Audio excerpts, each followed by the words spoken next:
নমস্কার বন্ধুরা, পম্পাস kitchen and ব্লগে আপনাদের সবাইকে স্বাগত। তো চলে এসেছি প্রতিদিনের মতন আবার একটা নতুন রেসিপি নিয়ে। তো দেখুন, এখন বাইরে প্রচুর বৃষ্টি হচ্ছে। তো এখন সন্ধ্যা হয়ে গেছে মোটামুটি।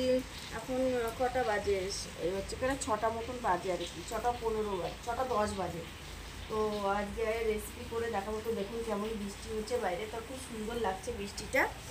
আর হচ্ছে দেখুন ছাদটা পুরো ভিজে গেছে, আমাদের ছাদটা দেখুন পুরো ভিজে গেছে। আর এখানে দেখুন আমি আমি যেখানটায় আমি ভাড়া থাকি সেখানে দেখুন এই যে গাছ লাগিয়েছি কতগুলো, তুলসী গাছ, পুঁইশাক গাছ, আরও অনেক জবা ফুল গাছ, অ্যালোভেরা গাছ টাছ অনেক কিছু হয়েছে। তো আপনাদেরকে দেখাবো ফুল ফুটলে, নীলকণ্ঠ ফুল, জবা ফুল অনেক কিছু লাগিয়েছি। তো আজকে আমি বানাবো মুগেশ্বরী পটল। তো মুগেশ্বরী পটলটা আমি কীভাবে বানাচ্ছি প্লিজ আপনারা পুরো ভিডিওটা দেখতে থাকুন, আশা করছি আপনাদের খুব খুব ভালো লাগবে। তো দেখুন বন্ধুরা, মুগেশ্বরী পটলটা বানানোর জন্য আমি এখানে প্রথমে একটা কড়াই বসিয়ে দিয়েছি। আর এখানে দেখুন আমি 100 গ্রামের কাছাকাছি, 100 গ্রামের থেকে কম মানে 50 গ্রামের একটু বেশি মুগ ডাল নিয়ে নিয়েছি। তো মুগ ডালটাকে প্রথমে আমি একটু শুকনো খোলায় ভেজে নেব।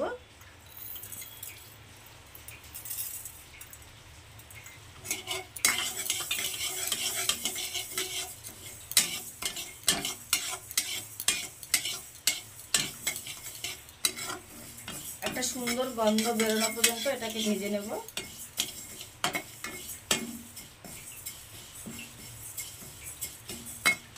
দেখুন বন্ধুরা, মুগ ডালটা সুন্দর ভাজা হয়ে গেছে আর সুন্দর গন্ধ বেরিয়ে গেছে। তো এখন গ্যাসটাকে বন্ধ করে দিচ্ছি আর ডালটাকে একটা অন্য পাত্রে ঢেলে নেব।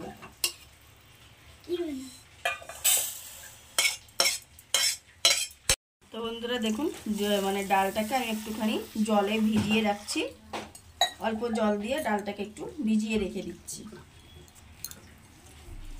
তো দেখুন বন্ধুরা, মুগ ডালটা তো ওদিকে ভেজে রেখে দিয়েছি।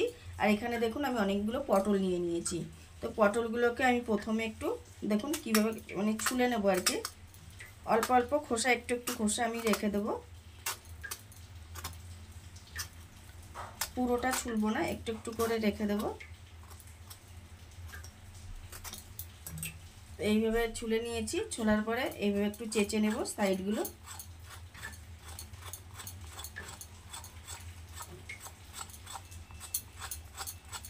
চেঁচে নিয়ে দু মুখ কেটে নিয়ে একটুখানি করে পটলগুলো চিড়ে নেব। এইভাবে করে দেখুন চারটে দিকে মানে চারিদিকে চিরা হয়ে গেল আর কি, তাহলে মানে মশলাগুলো ঢুকবে এর মধ্যে। তো পটলগুলো এইভাবে চিড়ে কেটে নিচ্ছি। তো আর একটা পটলকেও আমি কেটে আপনাদেরকে দেখাচ্ছি কেমন করে কাটছি।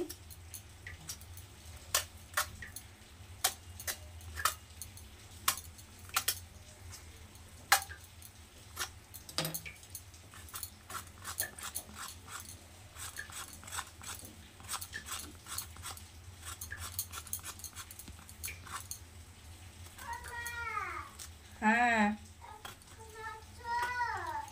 আসি। তো দেখুন আবারও পটল কেটে নিয়েছি। তো এইভাবে সব পটলগুলো আমি কেটে নেব। তো দেখুন বন্ধুরা, এই যে পটলগুলো সব কেটে ভালো করে ধুয়ে পরিষ্কার করে নিয়েছি। সব পটলগুলো কিন্তু আমি চিড়ে নিয়েছি, নাহলে কিন্তু মানে খেতে ভালো লাগবে না। তো দেখুন প্রথমে এখানে সেই সেম কড়াই আমি বসিয়ে দিয়েছি গ্যাসের মধ্যে। তো কড়াইতে দিয়ে দিচ্ছি একটু তেল।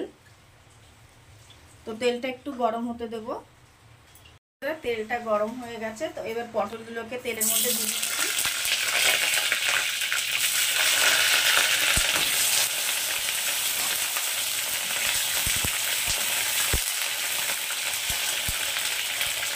পটলগুলো একটু লাল লাল করে ভেজে নেব, আমরা মোটামুটি একটু ভেজে নেব। তো পরিমাণ মতো হলুদ দিয়ে দিচ্ছি পটলের মধ্যে, আর দিয়ে দিচ্ছি পরিমাণ মতো লবণ। তো পটলগুলো একটু সুন্দর করে এবার দিয়ে দেবো এর মধ্যে একটু লঙ্কার গুঁড়ো, সামান্য একটু লঙ্কার গুঁড়ো আমি দিয়ে দিচ্ছি, সামান্য একটু চিনি। তো পটলগুলো এবার লাল লাল করে খুব সুন্দর করে ভেজে নেব। পটলগুলো তো এদিকে ভাজা হচ্ছে, আর এদিকে আমি একটা মশলা রেডি করে নেব। এখন একটা বাটিতে আমি কিছুটা আদা নিয়ে নিয়েছি, গ্রেট করা আদা। তো এর মধ্যে আমি সামান্য একটু জল দিয়ে দেবো এই আদাটার মধ্যে। তো দেখুন একটু জল আমি দিয়ে দিয়েছি। আর এর মধ্যে দিয়ে দেবো আমি এখন 1 চামচ জিরের গুঁড়ো,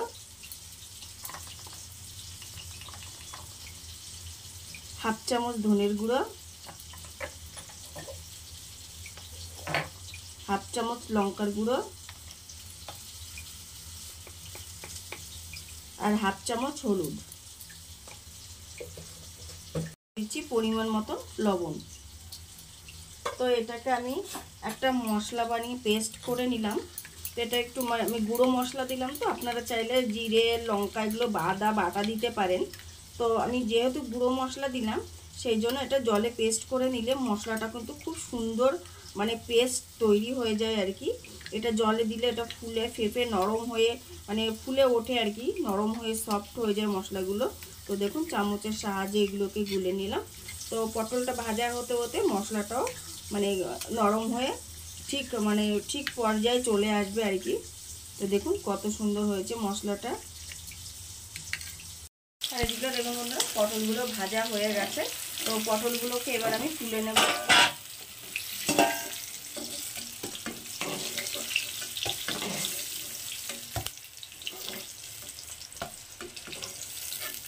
তো দেখুন পটলগুলো তুলে নিয়েছি।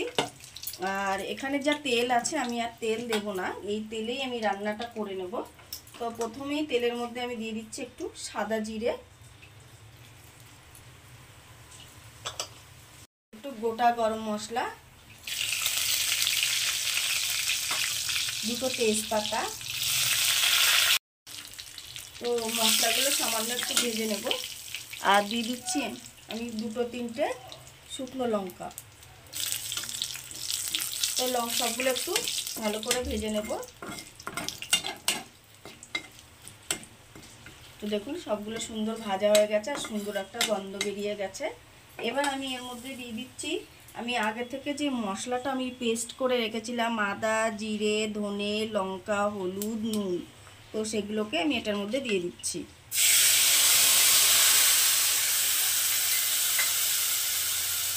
তো মশলাটাকে সুন্দর করে আমি কষিয়ে নেব একদম তেল বেরোনো পর্যন্ত।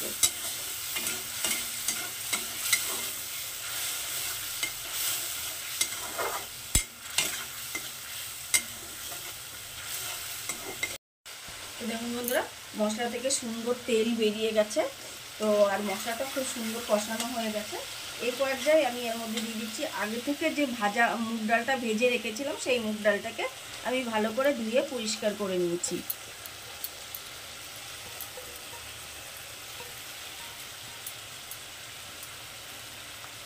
তো মুগ ডালটাকে দিয়ে দিয়েছি। তো এখন মুগ ডালটাকে এই মশলাটার সঙ্গে একটু কষিয়ে নেব, সামান্য একটু কষিয়ে নেব। বন্ধুরা মুগ ডালের সঙ্গে মশলাটা খুব সুন্দর কষে গেছে আর পুরো তেলও বেরিয়ে গেছে। দেখুন মুগ ডালটা ভাজা ভাজা হয়ে গেছে মশলার সঙ্গে। এবার সামান্য পরিমাণে আমি একটু জল দিয়ে দিচ্ছি যাতে মুগ ডালটা সেদ্ধ হয়ে যায়। তো দেখুন অল্প জল দিয়ে দিয়েছি। এখন আমি একটা ঢাকনা দিয়ে ঢেকে দেবো, একটু মুগ ডালটাকে আমি একটু সেদ্ধ করে নেব। দেখুন বন্ধুরা এই যে ডালটা আমার কতটা সেদ্ধ হয়েছে দেখব। তো দেখুন ডালটা মানে গলেনি কিন্তু সেদ্ধ হয়ে গেছে। তো দেখুন এবার এর মধ্যে এই পর্যায়ে আমি আগে থাকতে যে পটলগুলো ভেজে রেখেছিলাম তো সেই পটলগুলো দিয়ে দিচ্ছি। তো দেখুন বন্ধুরা এবার এই পটলগুলো এটার সঙ্গে একটু ডালটার সঙ্গে খুব ভালো করে কষিয়ে নেব।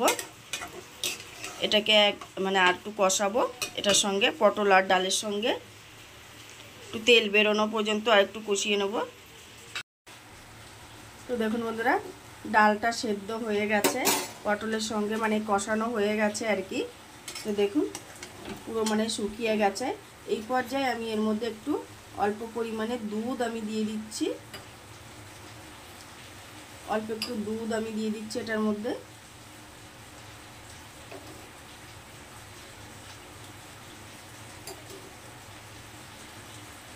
তো দেখুন অল্প দুধ আমি দিয়ে দিয়েছি। এবার এটার সঙ্গে খুব ভালো করে মিশিয়ে নেব এটা।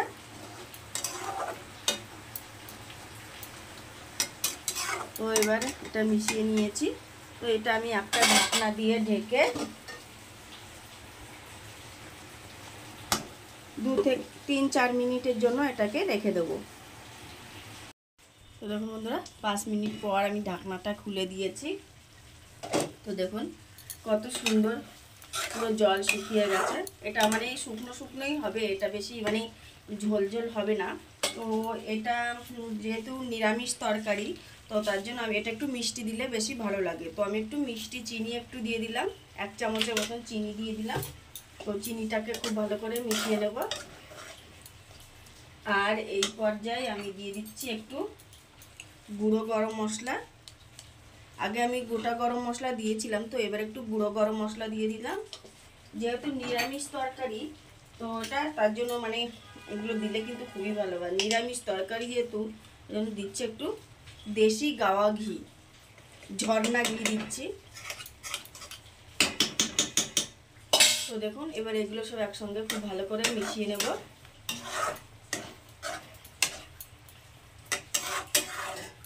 দেখুন ভালো করে মিশিয়ে নিয়েছি।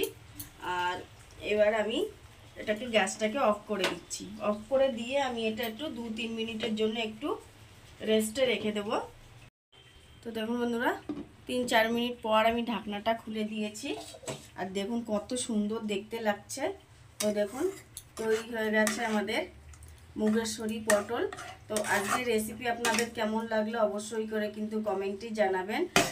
আর মানে একদম সিম্পল আর সম্পূর্ণ নিরামিষ পদ্ধতিতে বানিয়েছি এরকম মুগেশ্বরী পটল। আর যারা পটল খেতে পছন্দ করে না তারাও কিন্তু এই রেসিপিটা পছন্দ করবে। তো আজকের রেসিপিটা আপনাদের কেমন লাগলো অবশ্যই করে কিন্তু কমেন্টে জানাবেন। ভালো লাগলে প্লিজ প্লিজ একটা লাইক করবেন আর প্রচুর প্রচুর শেয়ার করবেন। Thank you.